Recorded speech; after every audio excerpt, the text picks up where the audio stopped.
pas senti encore. Tu as un grand Dieu.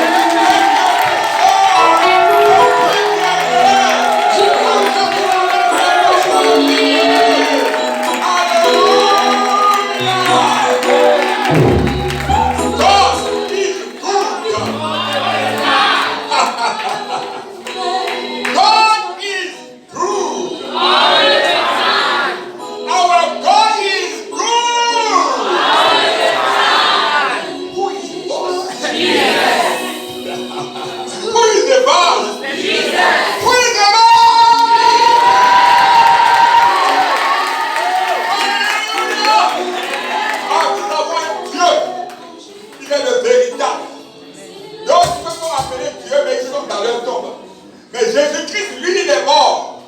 Le premier a été enterré le premier jour, le deuxième jour, le troisième jour, il est ressuscité. Alléluia. Et tu sais quoi? Il est ressuscité avec ton mariage. Il est ressuscité avec ton job. Il est ressuscité avec ta guérison. Il est ressuscité avec ton élévation. Il est ressuscité. Alléluia. Donne-moi une parole. Ma vie, je parlerai de toi. Je n'aurai pas honte de l'évangile. C'est le meilleur de mes choix. Toute ma vie, toute ma vie, je parlerai de toi. Pour nous visiter. Alléluia. Et au moment où je te parle, le Saint-Esprit est en train de rentrer dans ce temple maintenant. Dispose-toi et accueille le Saint-Esprit dans ton cœur. Sa présence devient manifeste. Merci Seigneur Jésus pour ta présence. Merci pour envoyer ton esprit maintenant envahir ce temple d'amour. Nous sommes venus nombreux, Seigneur Jésus. Mais si tu ne viens pas, c'est pour toi que nous sommes là. Pour te vouer un culte d'adoration et de louange qui descend directement de notre cœur. Oh Seigneur Jésus, nous avons besoin de toi. Viens maintenant, Papa.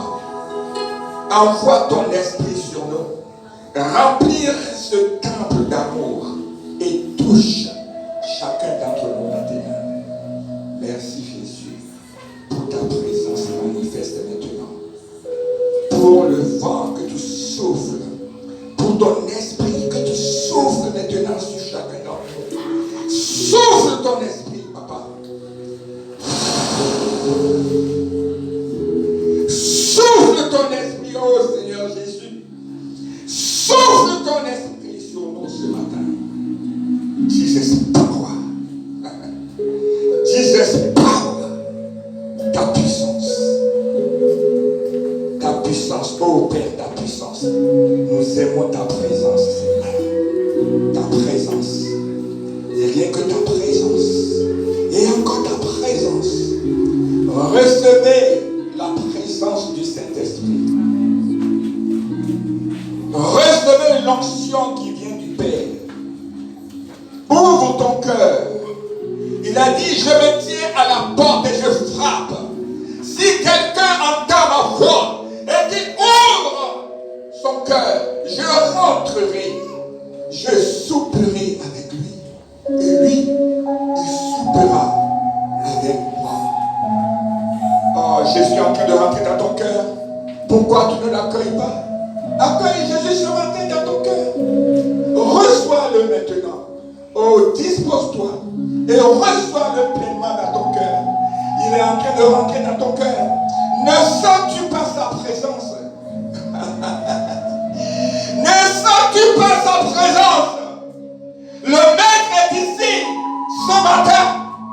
Il est là, ouvre ton cœur.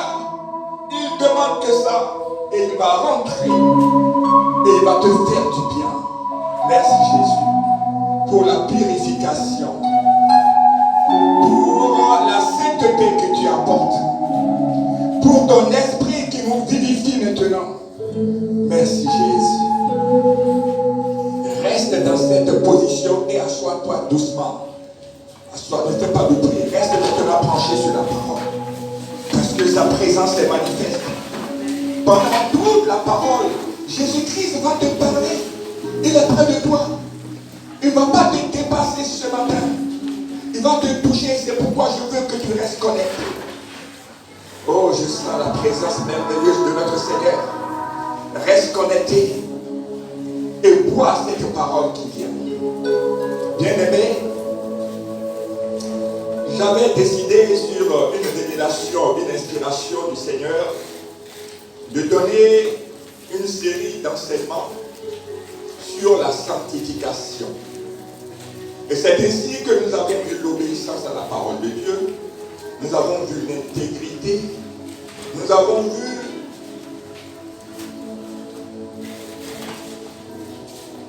l'hypocrisie, beaucoup de choses de ce genre pour t'amener à la sainteté. Parce que si tu n'accèdes pas à la sainteté, le Saint-Esprit ne te visitera jamais. Parce que lui, il est saint. Amen. Pour que tu puisses grandir dans la parole de Dieu. C'est merveilleux et capital de grandir dans la parole de Dieu. Tout passera, mais la parole de Dieu ne passera jamais. C'est la parole de Dieu qui va te faire distinguer. C'est la parole de Dieu qui va te faire accéder au mystère du royaume. Et le royaume est puissant et riche. Et il est à ta disposition. Mais pour accéder à ce royaume, pour prendre dans ce royaume, pour avoir une relation d'intimité avec Jésus-Christ de Nazareth, il dit, sans la foi, nul ne peut être agréable à moi. Sans la foi, vous ne pouvez rien obtenir de moi, car je suis le consommateur de la foi. Je suis le consommateur de la foi. Bien-aimé, je veux que tu comprennes quelque chose. Le diable sait que si tu accèdes à la foi, tu deviens un chrétien, un disciple, un fidèle dangereux pour le royaume des ténèbres. Et lui, il ne voudra jamais que tu accèdes à la foi agissante. C'est à toi de comprendre, de te rébeller face à l'ennemi et de dire, je dois grandir dans la foi. Je dois être assis dans la parole. Que l'heure est arrivée où tu dois manifester la puissance du Saint-Esprit. L'heure est arrivée où tu dois parler pour amener les choses qui n'existent pas à l'existence. L'heure est arrivée où tu dois annoncer la parole de Dieu avec autorité, avec une onction extraordinaire. Bien-aimé, nous avions commencé la fois passée un enseignement puissant, je dirais plutôt indispensable. La foi agissante. La foi, la puissance. Tu dois expérimenter la puissance de la foi. Lorsque nous sommes dans une église, dans une communauté, Jésus a dit, laissez venir à moi les petits enfants, car mon royaume appartient à ceux qui leur ressemblent. Quelles sont les caractéristiques d'un petit enfant? Le petit enfant est comme la brebis. Lorsque tu dis, assois-toi ici, il s'assoit. Fais ceci, il le fait. Jésus lui-même est l'exemple. La Bible dit, comme un agneau qu'on amène à l'abattoir, il n'a rien dit, on le tombait. Mais il n'a pas bronché. Devant Ponce Pilate, il n'a pas bronché. Devant le Sanhédrin, il n'a pas bronché. Devant le roi Hérode, il n'a pas bronché. Amen. Il dit, Père, cette coupe est très amère. Est très très amère. Mais si telle est ta volonté, je vais la boire jusqu'à la lie. Et il a bu.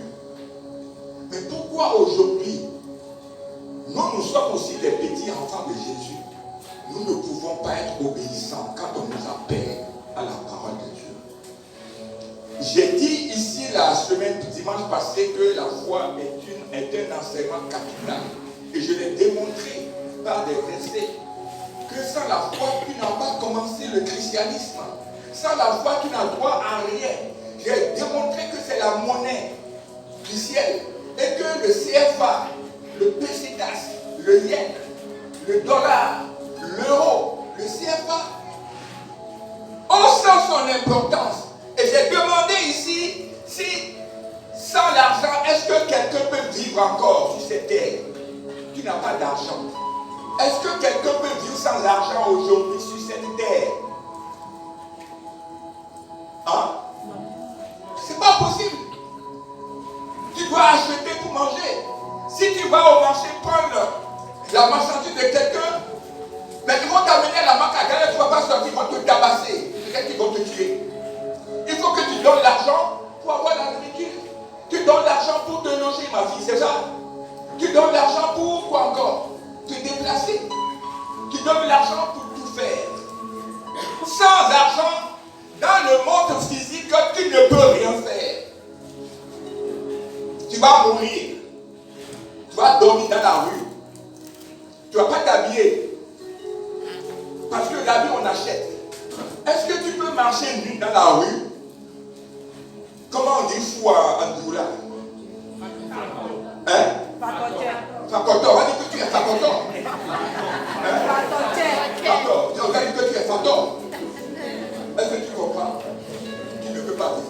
C'est exactement la même chose dans le monde spirituel. Et le christianisme est le monde spirituel par excellence. Dieu est esprit. Donc, si tu as décidé d'être chrétien, tu as décidé d'être chrétien, disciple, enfant de Jésus, il te faut obligatoirement accéder à la foi. Sinon, ce n'est pas la paix. Je te dis, ce n'est pas la paix. Et je pèse mes mots, ce n'est pas la paix. C'est pourquoi j'ai lancé un appel vibrant du haut de cet hôtel. De venir mardi, nous allons continuer. Rentrer dans les révélations. Parce que très souvent, vous allez constater dans beaucoup d'églises, dans beaucoup de choses. Je ne suis pas en train de me jeter des fleurs. Non. Sincèrement, je ne ferai pas ça. Je ne fais pas la démagogie spirituelle. Quand nous venons ici, nous devons dire la vérité. Et toute la vérité. Sinon, l'autel mange. Voilà l'autel que vous voyez. Il mange les faux serviteurs, les mauvais serviteurs. Il les mange. Si vous ne comprenez pas, je vous dis. On ne vient pas ici pour s'amuser. Si tu viens ici pour t'amuser, il va te manger. L'autel va te manger. C'est comme ça, il a mangé beaucoup de pasteurs. Ah, ici, à Legré, il arrive et puis il est mort. On va dire c'est fatigue. Fatigue. Comment servait-il le Seigneur? Va-t-il le prêcher? Alléluia. La chair mange les mauvais serviteurs. Donc, je suis en train de te parler de quelque chose. Bon, quand j'ai lancé cet appel, il est vrai, beaucoup sont venus. Mais j'aurais souhaité que vous soyez encore plus nombreux. J'ai même dit que une heure passée, un jour passé dans cette partie, vaut mieux que 1000 autres ailleurs. Bon, certainement beaucoup ne sont pas venus parce qu'ils sont au bureau, ils sont dans leur commerce, ils sont en atelier. Mais je vais te dire quelque chose. Si tu écoutes ce message et que tu pratiques pour que toi, ta foi s'élève, c'est-à-dire que ce sont des pas de géants que tu vas faire sur cette terre-là. Des pas de géants. C'est-à-dire que tu vas donner une heure à Dieu ici un mardi.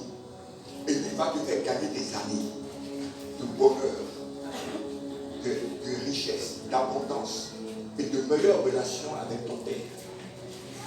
Est-ce que tu me comprends? Si tu es dans la révélation, mardi prochain, il faut venir. Je vous appelle. L'autre volet, c'est que quand tu es dans une école, dans une église, et que le berger donne des instructions, et puis il insiste, obéis comme un enfant. L'huile qui est versée sur la tête d'Aaron est passée par sa barbe avant de descendre sur le bord de ses vêtements. Quand tu es dans une église locale, tu as le parapluie de Dieu. Dieu veut t'enseigner à partir de l'ange de la maison. Mais il t'appelle, tu ne viens pas. À la limite, c'est une rébellion. Le berger est content quand il dit à ses brebis, passez ici, et que toutes les brebis viennent. Vous allez voir que les boucs, ils ne viennent pas. Les boucs là, quand le berger dit venez ici, vous allez voir que les brebis, les agneaux vont venir s'aligner. Mais les boucs là, ils ne viennent pas. Quand tu veux le tirer, fais comme ça. Quand tu le fais, il va te guetter. Ça c'est un bouc. Ce sont les chrétiens qui n'écoutent pas, qui n'obéissent pas. Or, le chrétien va devenir doux comme un agneau. Jésus a dit, je suis venu pour les agneaux. Je ne suis pas venu pour les boucs. Amen. C'est pourquoi il dit, mon royaume appartient à ceux qui ressemblent au... Un enfant, tu vas le frapper maintenant. Fais sérieux. Quand il va commencer à pleurer, il va venir où encore? Il va venir s'asseoir sur tes cuisses. C'est ce que Dieu veut que nous soyons. Et Jésus est l'exemple. On t'appelle Jésus, non? Qu'est-ce qu'il a dit? Il a rendu les coups. On l'insultait. On l'a accusé de ce qu'il n'a pas fait. Il a dit quoi? Il n'a rien dit. Mais à la fin, Amen. C'est lui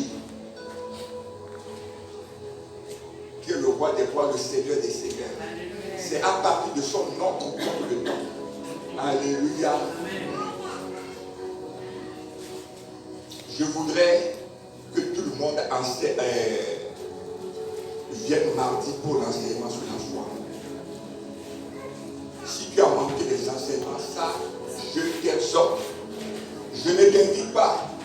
Je te convoque en tant que berger de cette maison.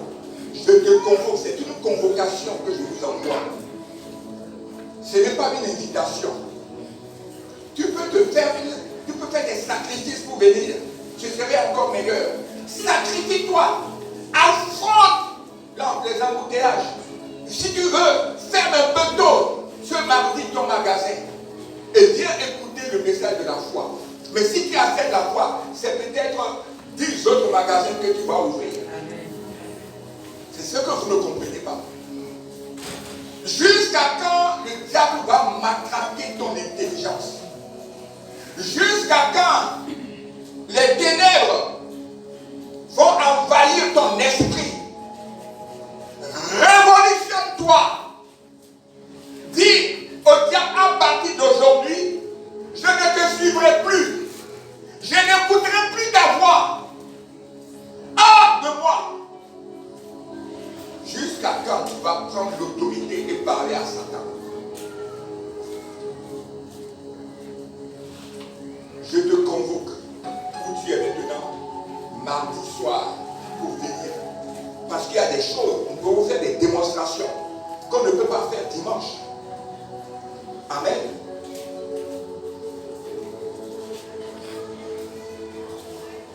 Ce matin, le culte va être très court, la parole va être courte. Je vais donner seulement quelques notions. Nous avons une sortie d'enfants. On va le faire aussi assez rapidement. Parce que ce matin, nous allons faire comme nous avons fait pour la fois passée pour les mêmes.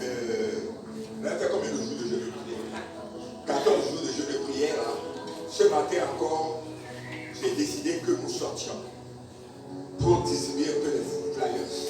Ce sera un moyen d'évangélisation pour toi. Amen. L'évangélisation aussi est capitale. Allez et faire de toutes les nations des disciples. Tu auras l'opportunité aujourd'hui de parler de la part de Dieu pendant 1 heure. Et nous allons revenir ici tous ensemble. Bon, je vais te dire quelque chose. Il ne faut pas partir et partir. Il faut revenir, il faut étudier la parole. Il faut être obéissant à ce qui est dit dans l'église. Tu vas voir les bénédictions qui vont s'en suivre. Mais si tu n'obéis pas dans ton église locale, je veux pas dire le mot. Ce n'est pas bon pour toi. Lorsque on parle dans ta communauté de faire ainsi, et puis toi, tu dis, moi je ne fais pas ça. Moi là, je suis spécial. Moi je ne suis pas un agneau. Je ne suis pas une bélie. Moi je suis un bouc. Moi, ce que vous dites à moi, je ne fais pas. Moi je fais ce que je veux. C'est pas bon. On appelle ça les indépendants. Qui sont ceux qui ont lu loyauté et déloyauté de Dan. Voilà, que Dieu vous bénisse, c'est très bon. Ce sont les indépendants. Vous savez ce que Dieu fait des indépendants. Le sort que Dieu réserve aux indépendants qui sont dans les églises là, c'est pas bon. Un indépendant, tu peux vociférer, tu peux tout dire. Non, lui il fait ce que lui il veut faire. C'est de l'orgueil.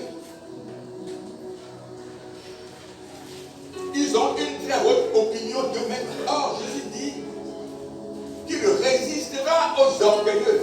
Mais par contre, il va faire grâce aux œuvres. Ne sois pas indépendant. Dépends de Jésus. Et dépends de ton église locale.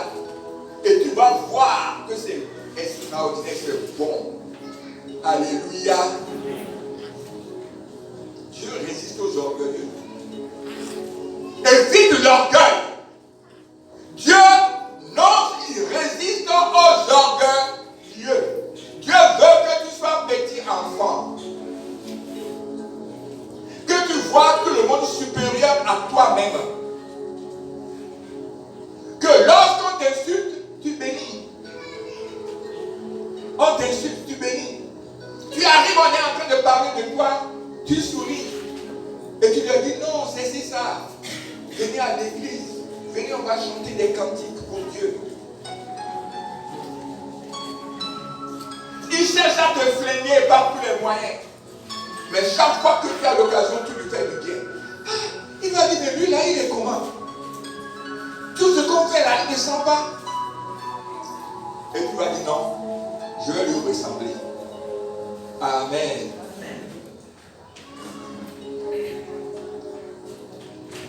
La fois passée, nous avons commencé la foi agissante et j'ai essayé, à ma manière, conduit par l'Esprit de Dieu, de t'expliquer pourquoi nous devons manifester la foi. Qui se souvient? J'ai dit ici que sans la foi, on ne peut rien faire dans le monde spirituel. C'est avec la foi que nous sommes protégés, que nous sommes invulnérables. C'est par la foi que nous prions et nous avons exaucement. Si tu n'as pas la foi, tes prières ne vont pas monter. C'est la foi qu'on ajoute à la prière qui amène le résultat. C'est la foi qui fait déplacer la main de Dieu. C'est par la foi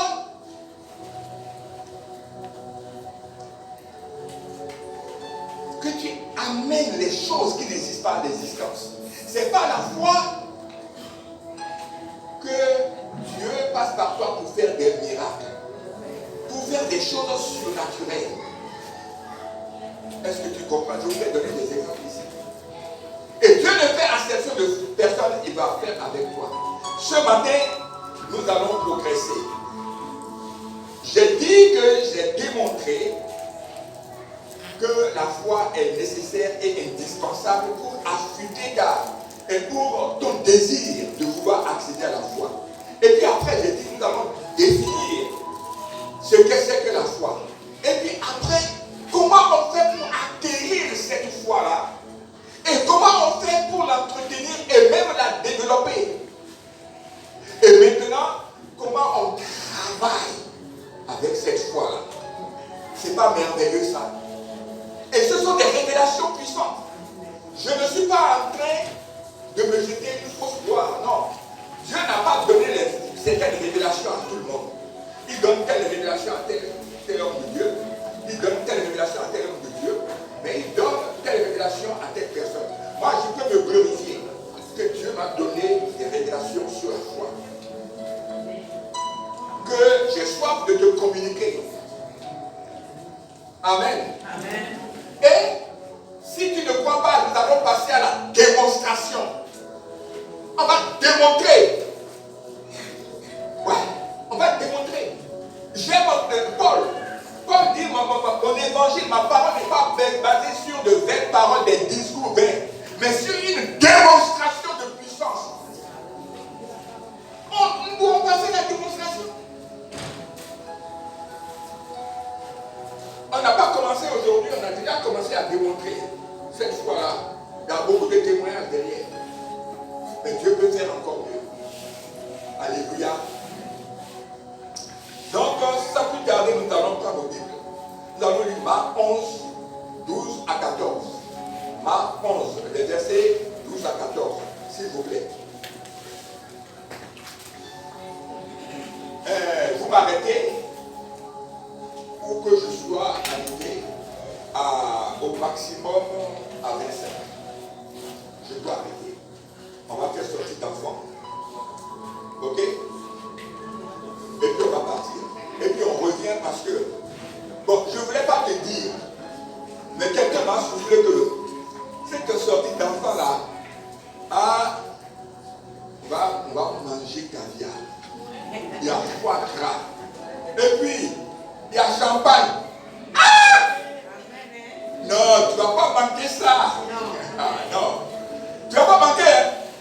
Jésus aime partager avec le peuple de Dieu. Lorsqu'il y a un repas convivial à partager, il ne faut pas te soustraire. Parce que vous savez ce qui est dans le Jésus-Christ, il a partagé un repas avec ses disciples, ou bien même avec la foule.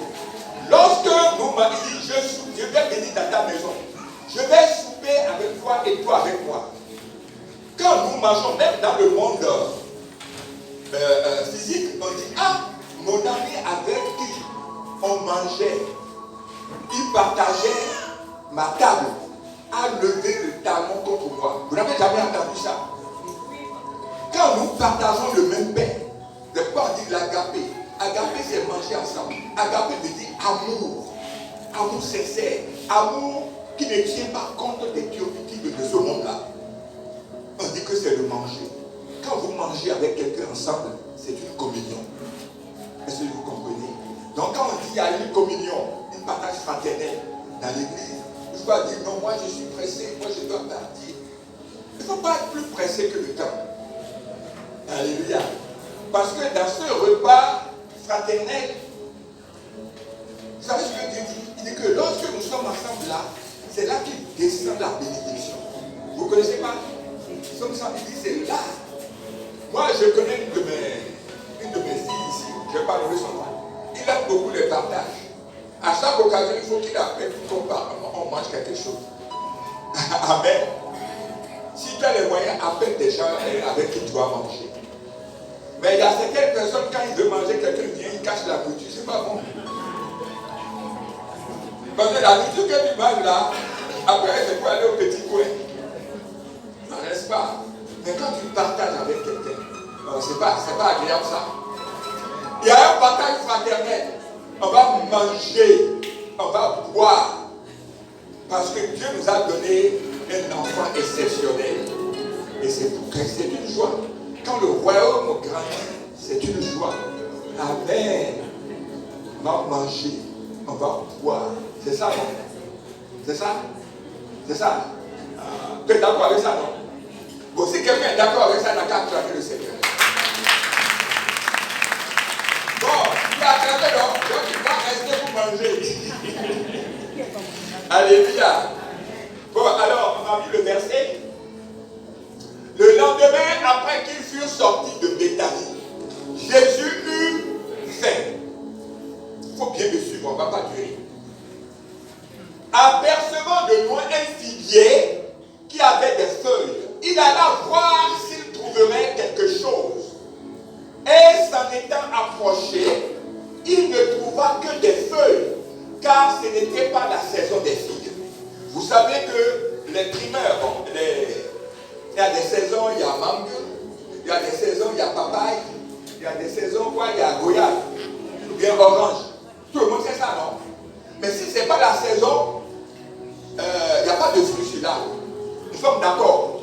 Ok, on continue. Prenant alors la parole, il dit que jamais personne ne a. Non, tu as sauté, non? Non, reviens. Apercevoir. Ah, donc c'est vrai, il ne trouva que des feuilles. Quand il s'est approché, il n'a pas vu de. Jésus avait faim. Vous savez que Jésus peut avoir faim. Vous savez, non? Avec la femme samaritaine. Elle avait faim et les apôtres sont partis acheter pour qu'ils mangent. Alléluia. Vous me suivez? Jésus a faim.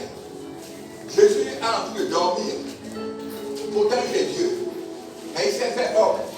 Donc, sous la casquette humaine, Jésus peut avoir fait. Ce jour-là, il a eu faim. Il a vu un figuier et puis il est venu vers le figuier pour cueillir quelques figuiers manger. Mais il arrive, il n'y a que des feuilles. Ah, mais Jésus a dit, quelle est cette affaire-là? Donc, je ne vais pas manger. Donc, figuier là, tu ne peux pas me donner un peu de truc pour que je mange. C'est comme ça que toi tu es. Bon, si c'est comme ça, plus personne ne mangera de ton fruit. Si tu n'es pas capable de donner le fruit pour que le maître mange, mais plus personne ne mangera de ton fruit. Ça veut dire quoi? Il a maudit le figuier. C'est une malédiction qu'il a donnée au figuier. N'est-ce pas? On continue, bien aimé. Il dit que jamais personne ne mange de ton fruit. Et ses disciples ont entendu. Comme tu m'entends ce matin, tu m'entends, non? Il n'y a pas de fruit sur l'arbre. On continue. Monte un peu. Ils arrivèrent à Jérusalem. Non, maintenant, tu vas aller à 20. Va à 20. Carrément, je n'ai pas le temps. Va à 20. Soyez les bienvenus dans la maison de l'Éternel. Allez à 20. Le matin, en passant, les disciples virent le figuier séché jusqu'aux racines. C'est-à-dire qu'ils sont partis, la partie qu'on n'a pas lue là, je n'ai pas le temps, je vais rapidement. Ils sont partis jusqu'à Jérusalem, ils ont resté un peu, et puis le lendemain, ils ont repoussé chemin pour partir. Et il va se passer quelque chose. On dit le matin en passant, les disciples ont vu que le figuier a séché jusqu'aux racines. On y va. Pierre se rappelle de ce que s'était passé, dit à Jésus, Rabbi, regarde le figuier que tu as maudit à sécher. Alléluia. Jusque-là, tout le monde a compris la scène. On continue. Jésus prit la parole et leur dit, ayez foi en Dieu. Si vous prenez d'autres versions, c'est marqué, ayez la foi de Dieu. J'aime cette version-là. Si nous prenons semeur, nous prenons des autres choses, là, beaucoup de versions disent, ayez la foi de Dieu. Je n'ai pas le temps de les prendre. Croyez-moi sur parole. On continue. Allons-y. Je vous dis en vérité, si quelqu'un dit à cette montagne, je vous ai dit que lorsque Jésus commence une phrase, il dit en vérité, je vous le dis, il faut arrêter. Full stop. Quand il dit en vérité, c'est qu'il va sortir une vérité immuable dont tu as besoin pour ta vie. Donc quand Jésus dit en vérité, il a dit ça dans la Bible combien de fois? 85 fois. Que Jésus. Un jour, je vais enseigner sur en vérité de Jésus. Vous avez besoin de ça. Un jour, je vais enseigner. Lorsque Jésus commence à dire en vérité, arrête-toi.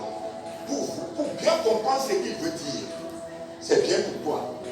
Mais quand il dit en vérité là, j'ai dit 85 fois, non? Mais il y a 12 fois, même si les autres fois tu ne veux pas comprendre ça là, il y a 12 fois là. Et les 12 fois là, il te faut cet enseignement. Alléluia. Et dans les 12 là, il y a cette vérité là. Il dit, si quelqu'un dit à cette montagne, ôte-toi de là et jette-toi dans la mer, ainsi ne doute point en son cœur, mais crois que ce qu'il dit arrive, il le verra s'accomplir. Ne bouge pas, attends un peu. Vous avez vu cette partie-là? C'est ça la foi. Il dit que si Si quelqu'un dit à cette montagne, vous avez déjà vu une montagne? Qui a déjà vu une montagne? Une montagne, c'est une masse rocheuse. Et humainement parlant, on ne peut pas prendre. Même les Américains, la première puissance du monde, ils n'ont pas encore trouvé comment il faut soulever une montagne. On ne peut pas soulever une montagne normalement. Donc, quand on dit montagne ici, ça veut dire des difficultés que l'homme ne peut pas franchir. Des choses qui sont tellement si difficiles que les moyens humains ne peuvent pas résoudre. Quelqu'un me comprend? C'est pourquoi Dieu a illustré cela par cette montagne. C'est-à-dire que c'est quelque chose que, humainement parlant, tu ne peux pas déplacer, tu ne peux pas franchir. Il arrive dans nos vies des situations très difficiles, des situations complexes. Tu arrives, on dit que tu as mal. Le mal que tu as, il n'y a pas de médicament. Là où tu es maintenant, à 2 mètres carrés, dans 1 ou 2 mois. Il n'y a pas de médicament. Amen. Mais toi, avec la foi, tu vas déplacer ça. Tu vas guérir. Je vous ai raconté mon histoire, vous avez vu ma photo. Quand j'avais l'hépatite, il n'y avait pas de médicament. Tout le monde est mort là-bas, au cabinet. Mais la foi a fait que moi, j'ai survécu. Parce que, humainement parlant, je ne devais pas vivre. Mais voilà ce que fait la foi. La foi déplace donc les montagnes, de dire que ce qui est difficile, que humainement, l'homme ne peut pas faire, la foi en Jésus-Christ vient le faire. Amen. Il te faut la foi. Amen. Donc tu dois manifester la foi. Amen. Là où tu es maintenant, tu vas commencer à désirer, faire en sorte d'avoir cette foi et développer cette foi.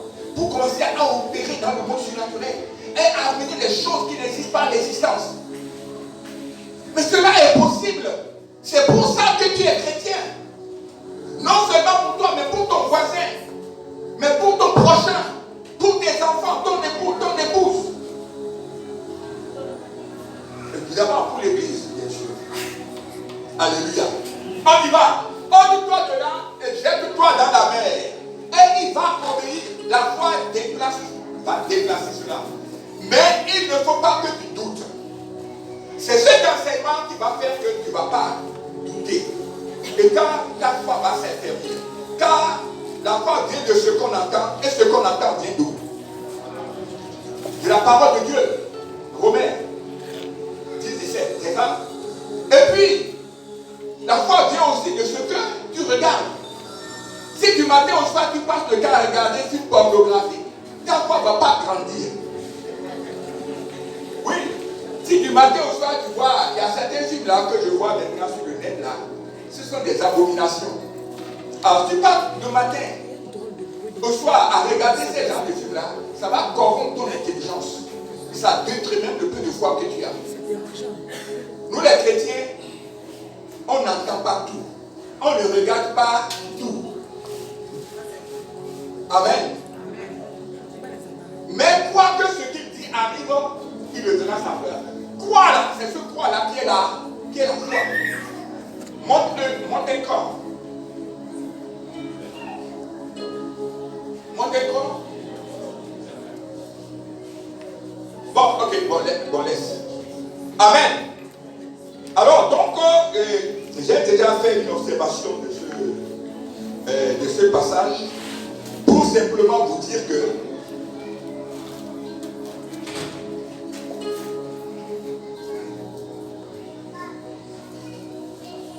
alors, je reviens au figuier qui a séché. Mais bien aimé, pour ceux qui lisent la Bible, en principe, ce figuier-là, à ce moment de l'année, ne devait pas produire de fruits. Jésus voulait seulement donner une leçon à ses disciples. Amen. Et à ce moment de l'année, le figuier ne devait pas donner de fruits. Mais Jésus a maudit le figuier et il y a eu une manifestation surnaturelle qui s'est passée. Lorsque Jésus a dit plus jamais personne ne parlera de fruits, mangera ton fruit, il a dit ça à haute voix pour que les disciples puissent l'entendre. Amen. Et le lendemain, le figuier a séché. Alors les disciples étonnés ont dit, Rabbi, le figuier que tu as maudit a séché. Et Jésus va leur expliquer le pourquoi de son action en disant,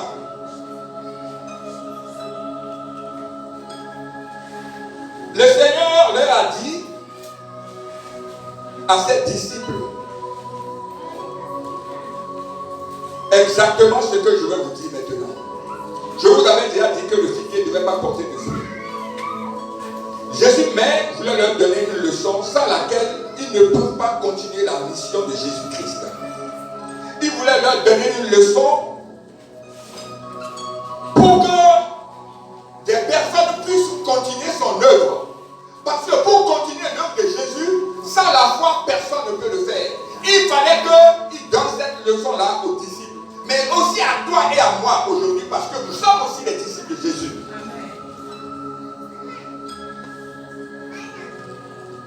Alors, à ce niveau-là, nous allons lire Jean 14, verset 12-13. Jean 14, 12-13. Suivez-moi bien. Jean 14, 12 à 13.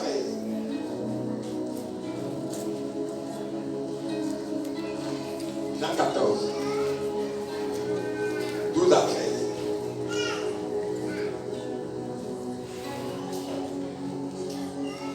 En vérité, je vous le dis, ici encore, il dit en vérité, il faut noter. Celui qui croit en moi fera aussi les œuvres que je fais. Oh, j'aime trop ça. Et il en fera encore de plus grandes. Pourquoi? Parce que moi, je m'en vais au Père. Voyez-vous, il dit en vérité, je vous le dis.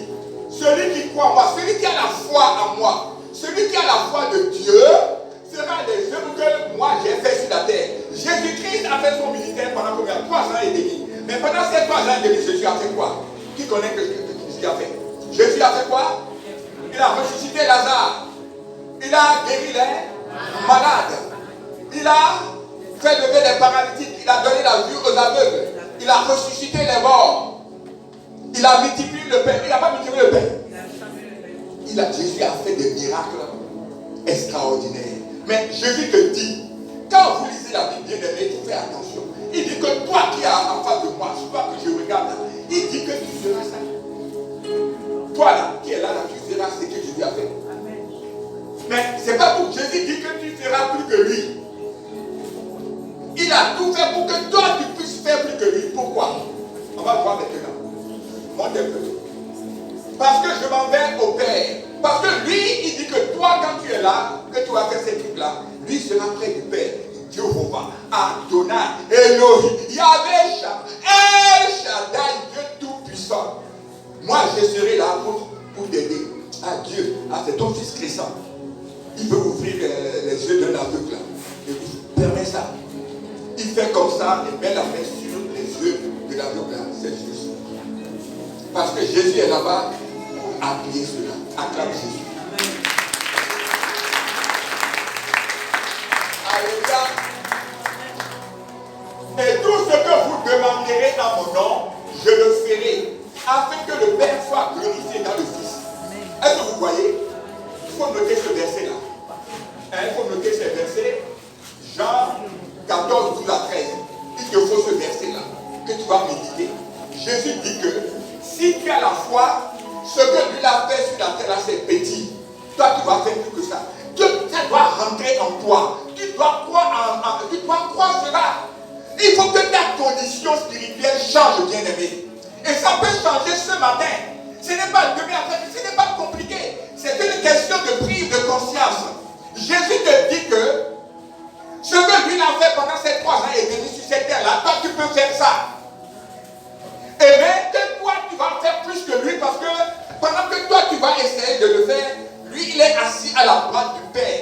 Et il va dire, oh, la servante Emma permet qu'elle ressuscite les morts. Amen. Alléluia. Elle va à la mort, elle touche les 10 mois là. Mais les gens commencent à sortir. Encore Jésus de Nazareth. Jésus n'a pas ressuscité Lazare. Il a dit, Lazare sort de ce tombeau. Lazare n'est pas sorti. La vie de Jairus n'a pas été ressuscitée. Tu veux que je continue? Mais il dit que ça c'est petit, que toi tu feras plus que lui. Parce que lui sera assis à la droite du Père pour appuyer ta demande. Acclame Jésus de Nazareth. Je veux qu'à partir d'aujourd'hui, écoute-moi, que tu ne te prends plus pour n'importe qui. Tu es enfant de Jésus. Jésus dit que tu seras plus que lui.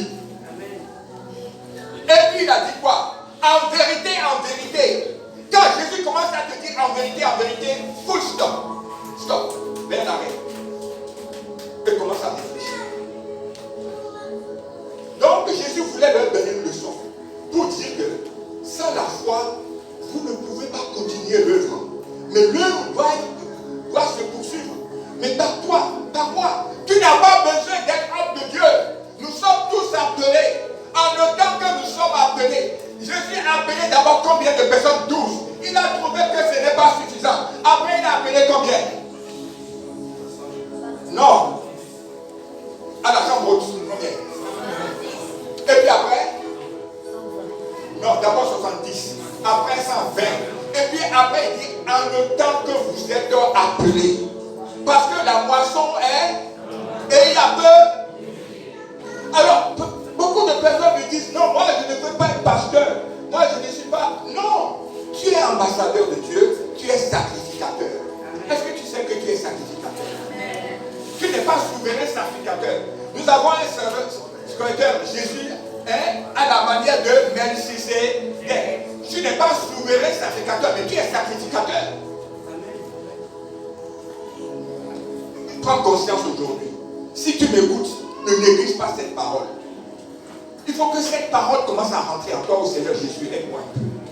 À ce que tes enfants comprennent. Au Saint-Esprit, touche les cœurs maintenant. Commence à toucher les cœurs. Commence à toucher les cœurs, Seigneur Jésus. Fais-leur comprendre, Seigneur Jésus. Je t'en prie, Seigneur Jésus. Agis maintenant. Touche le cœur de tes enfants. Seigneur Jésus, fais quelque chose. Qu'il y ait une prise de conscience ce matin. Que tes enfants commencent à comprendre qu'il faut qu'ils accèdent à la foi. Car tu as dit que si vous avez la foi, vous ferez plus que moi. Vous ferez plus que moi. Parce que moi, je suis déjà là-haut. Je suis auprès du Père. Et je vais appuyer vos demandes. Je vais appuyer vos prières. Oh Seigneur Jésus, touche les cœurs maintenant. Commence à faire comprendre à tes enfants qu'ils ne sont pas n'importe qui. Qu'ils sont des enfants véritables. Oh, qui sont issus de toi. Et qu'un enfant ressemble à son père. Un chaton ressemble au chat. Un poussin ressemble à la poule. Un chiot ressemble au chien. Je veux ressembler à mon père. Et il a dit, ce que moi je faisais, toi aussi tu feras. Et tu vas le faire au nom de Jésus de Nazareth. Père, je prie maintenant que tu touches les cœurs. Commence à toucher les cœurs. Oh, que les uns et les autres prennent conscience de leur valeur, de leur capacité intrinsèque. Parce que toi tu es Dieu. Et ta main n'est pas courte pour agir. Et que tu commences à les toucher maintenant, à les faire prendre conscience que tu as dit que ce que j'ai fait, vous allez le faire. Parce que c'est ma volonté. C'est ce que je veux pour vous. Pour que l'œuvre puisse continuer. Parce que sans la foi, vous ne pourrez pas continuer l'œuvre. Mes enfants seront malmenés. Ils vont souffrir sur la terre. C'est pourquoi j'ai dit, vous ferez. Oh, Jésus a dit, vous allez faire. Oh, Jésus touche-les. Commence à remplir leur cœur de ta puissance maintenant. Fais-leur prendre conscience. Pose la main sur leur cœur. Pose la main sur ton cœur maintenant. Posez vos mains sur vos cœurs, c'est côté gauche. Oh, posez vos mains sur le côté gauche. Et appelle Jésus à rentrer dans ton cœur. À mettre la foi dans ton cœur maintenant. Recevez, oh Seigneur Jésus, touche-les. Ils ont besoin de foi, mais ils ont besoin que tu les touches maintenant. Saint-Esprit, Esprit de Dieu vivant, touche les cœurs. Oh, touche les cœurs, Seigneur Jésus. Ça, cette touche, ils ne pourront pas. Ils veulent poursuivre ton œuvre, mais ils ont besoin que tu les touches. Touche les cœurs, ouvre les cœurs ce matin, afin qu'ils commencent à te chercher dans ta parole, qu'ils commencent à grandir, qu'ils s'approchent de toi, pour voir cette vie que tu sais donner, au lieu de courir des choses vaines, des choses malsaines, des choses qui ne donnent pas la vie, alors que toi tu es la vie, tu es le seul chemin. Il n'y a pas deux chemins sur la terre.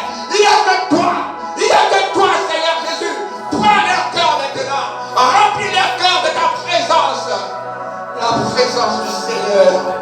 Aujourd'hui, il y aura une alliance avec toi, avec le Seigneur. Il va te toucher de façon particulière maintenant. Jésus de Nazareth. Père, je voudrais que ces enfants que voici marquent de nouveau départ avec toi, qu'ils comprennent que toi qui es auprès du Père, pour appuyer désormais leurs prières, pour les amener, Seigneur Jésus. Oh, fais-leur prendre la foi. Inaugure la foi dans leur cœur. Pose la main sur leur cœur maintenant, Seigneur Jésus. Et laisse distiller ta puissance dans les cœurs. Oh, que ta puissance maintenant, oh, change toute incrédulité des cœurs. Ta parole change toute incrédulité des cœurs. Incrédulité, sortez des cœurs maintenant. Au nom de Jésus de Nazareth. Oh, il te touche maintenant et dispose maintenant ton cœur. Merci Jésus. Merci Seigneur. C'est un jour où tu vas commencer à appréhender les choses de l'esprit. Alors Jésus a dit aux apôtres, croyez en moi. Maintenant, mais Hébreu 11:6, on va s'arrêter là pour aujourd'hui. Hébreu 11:6. Hébreu 11:6.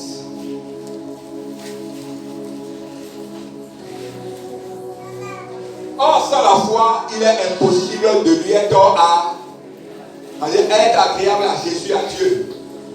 Car il faut que celui qui s'approche de Dieu croit que Dieu existe et qu'il est le rémunérateur de ceux qui le cherchent. Amen. Gloire à Jésus. Voyez-vous que sans la foi, tu ne peux même pas être agréable à Dieu. Est-ce que tu comprends quelque chose? Alors, si tu n'es pas agréable à quelque chose, il ne va rien te donner. Tu n'as pas part à quelque chose avec lui. Est-ce que vous comprenez que la foi, vous devez la voir? Sans la foi, il est impossible. C'est une impossibilité. Amen. Bon, on ne va pas voir ça. Éphésiens 2, 8 à 9 dit que nous sommes sauvés comment? Par la grâce, mais au moyen de la foi. Et ce n'est pas tes œuvres, c'est un don de Dieu.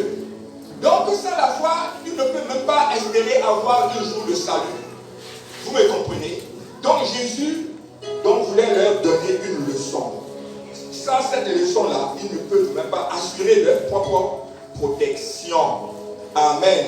Mais quelle est donc cette leçon que Jésus veut leur donner? Cette leçon, c'est quoi? C'est dans le verset 23, il dit, ayez foi en Dieu.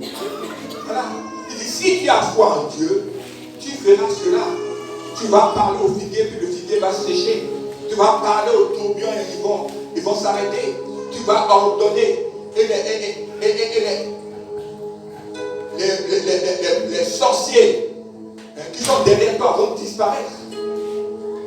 Tu vas parler à la nature et les choses vont se passer comme ça. Amen. Tu amènes les choses qui ne sont. C'est fini, ça doit changer. Tu dois pouvoir dire à Jésus, vraiment, qu'en est-il de moi? Je veux qu'on m'embauche à Bloom. Comment t'embaucher à Bloom? Je dois me marier, quel que soit ton âge, on va te marier bien. Ah, je dois faire enfant. Mais tu vas faire enfant. Rien n'est impossible à celui qui croit. Désormais, bien-aimé, tu dois marcher par la foi et non par la vue. Amen. Mais ces choses-là, voilà donc la leçon importante que Jésus-Christ veut leur donner. Ayez foi en Dieu. Ayez la foi de Dieu. Et mes disciples, voyez-vous, tout ce que je suis en train de faire, vous allez le faire. Donc, bien aimé, la foi est indispensable aux chrétiens. Mais, regarde-moi maintenant, je vais m'arrêter. Et tu as l'opportunité que Dieu te révèle comment on fait pour accueillir cette foi-là. Dieu te donne l'opportunité non seulement d'avoir cette foi, mais de l'entretenir. Et Dieu te permet vraiment de l'augmenter. Parce que les apôtres avant toi ont senti, ils disent, mais Seigneur, augmente-nous la foi. On n'a pas continué. Sinon, vous allez entendre, quand ils ont vu ça, ils ont dit, ah non, ça, il nous faut ça. Seigneur, Rabbi, augmente-nous la foi. C'est ça.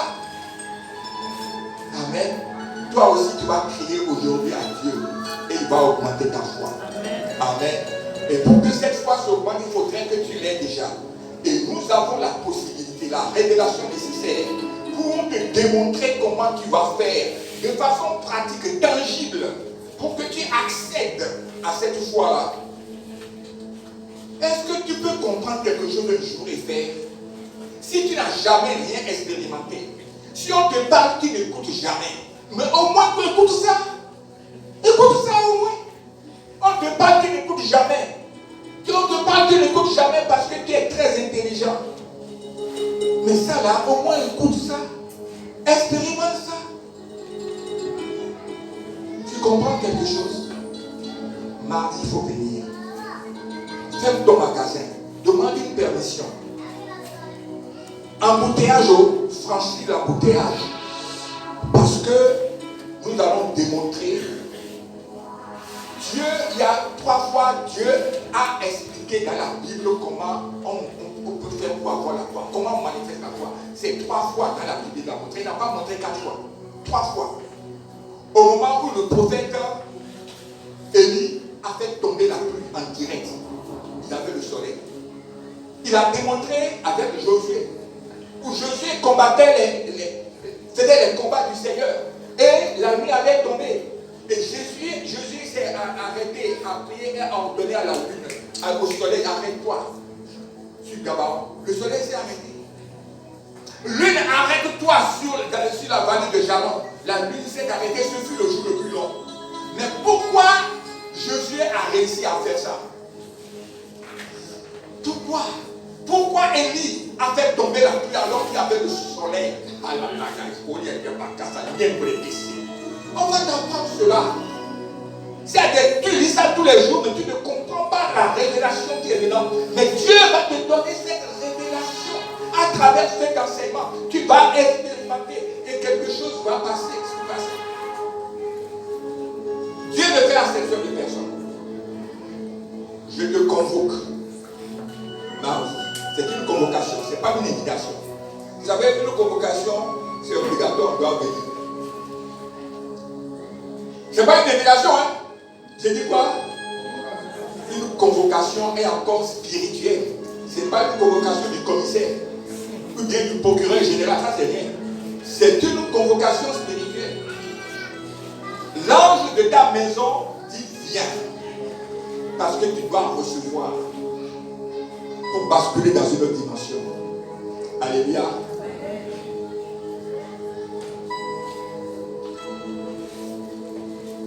Tu ne regretteras pas. Tu ne regretteras pas.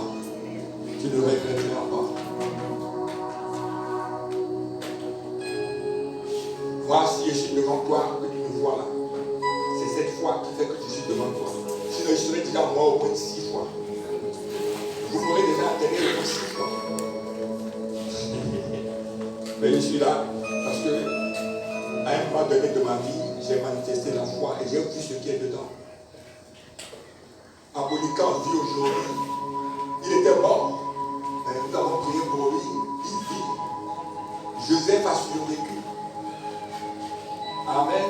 L'enfant qui avait l'eau remplie dans la tête, il a vécu. On était quelque part la fois passée. L'enfant était très malade. Très malade. Mais quand on priait, le voyait guéri. Mais avant que le père de l'enfant était guéri, on devait opérer un enfant de la gorge. Et ma fille peut témoigner. On devait l'opérer de la gorge. Parce qu'on ne va pas t'opérer. Tu vas rentrer. La fille, la petite fille va rentrer à la maison. C'est pas ça. Elle est rentrée, on va opérer. Parce que nous, quand on est parti, on ne voyait pas d'abcès. Nous, on la voit rentrer à la maison. Mais le téléphone a sonné. Son papa a appelé. Hey, nous sommes rentrés, on n'a pas opéré, elle n'a pas opéré ma fille, nous sommes rentrés à la maison. Acclame Jésus!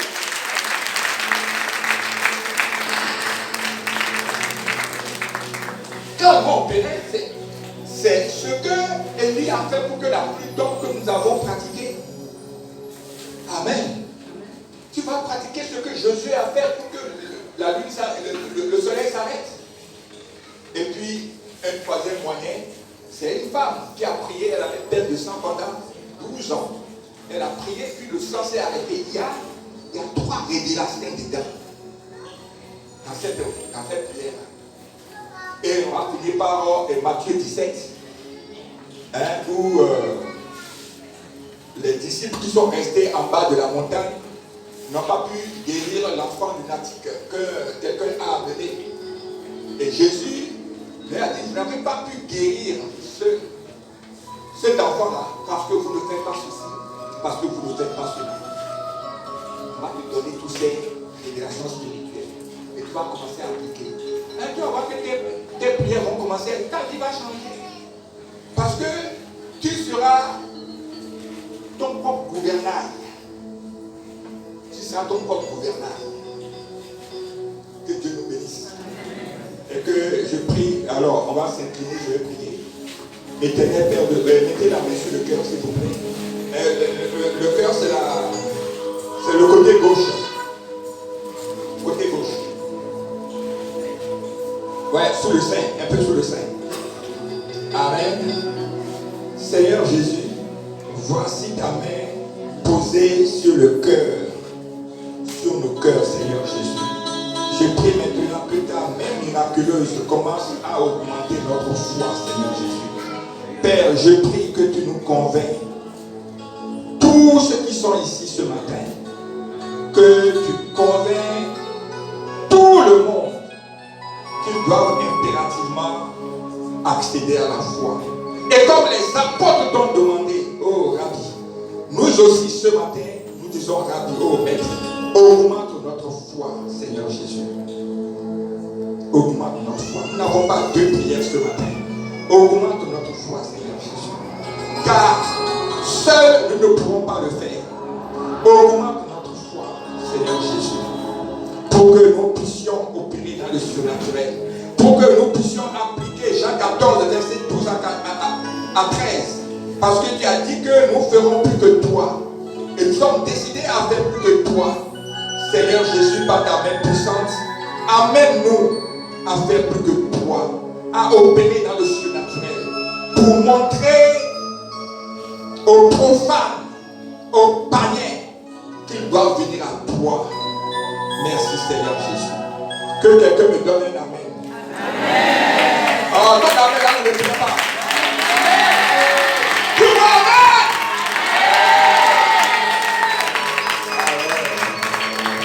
Amen. Rendez-vous mardi à 18h30. On va passer à la démonstration des mystères. Et tu vas pratiquer cela.